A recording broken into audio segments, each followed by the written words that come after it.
एक ऐसा अरेंजमेंट है जिसमें फ्रिक्शन कहीं पर भी नहीं है और स्ट्रिंग और पुली दोनों ही आइडियल हैं या लाइट सिचुएशन में हैं, and the system is released from the rest and we are supposed to calculate the acceleration of the body B.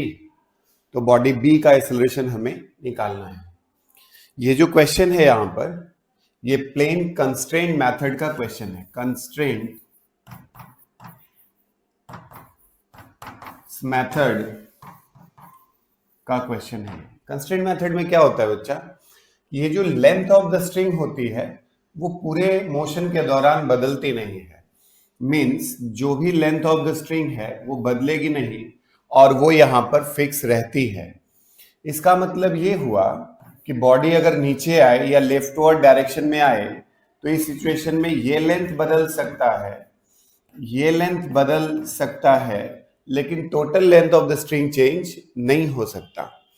तो इसका मतलब बी जो है वर्टिकली डाउनवर्ड डायरेक्शन में भी मूव करेगी क्योंकि स्ट्रिंग नीचे आ रहा है, और ये पुली लेफ्टवर्ड भी मूव करेगी क्योंकि जैसे जैसे ये स्ट्रिंग नीचे की तरफ वर्टिकली आएगी, जैसे जैसे ये पुली नीचे की तरफ आएगी, ये एक्स डायरेक्शन में मूव करेगी। तो इसका मतलब ये हुआ कि एक्स भी बदलेगा और वाई भी बदलेगा। अगर हम यहां पर इस लेंथ की बात करें तो लेंथ का मतलब पूरे मोशन के दौरान ये जो लेंथ होने वाला है वो कांस्टेंट रहेगा।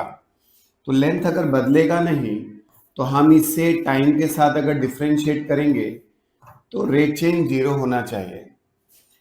अगर आप यहां पर dx बाई dt लिखते हैं और plus dy l into dy by dt लिखते हैं, तब उस सिचुएशन में यहां पर ये मैं सोच सकता हूं कि जब ये बॉडी नीचे आ रही होगी ना तो lx डिक्रीज कर रहा है, x वाला पार्ट डिक्रीज कर रहा है, इसलिए उसका रेट चेंज नेगेटिव होगा, और y वाला पार्ट नीचे आ रहा है इसलिए पॉजिटिव होगा और इसकी वैल्यू 0 होनी चाहिए।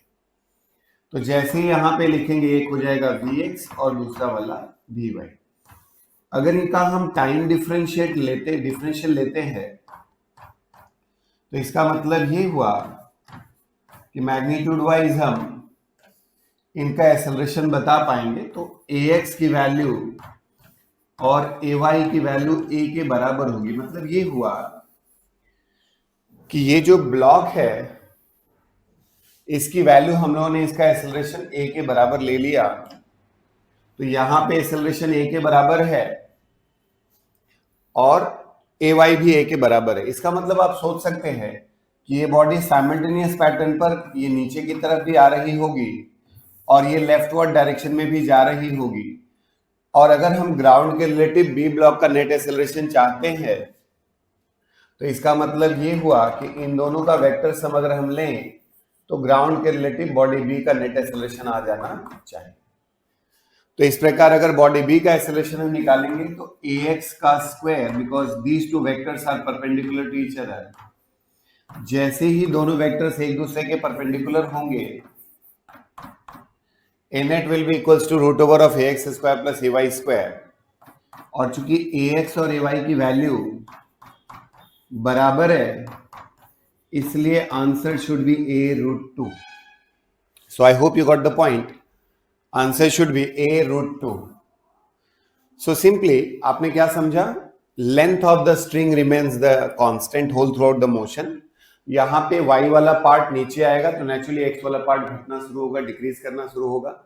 तो इस प्रकार इस ब्लॉक B के पास x डायरेक्शन में भी एक्सेलरेशन होगा और y डायरेक्शन में भी एक्सेलरेशन होगा।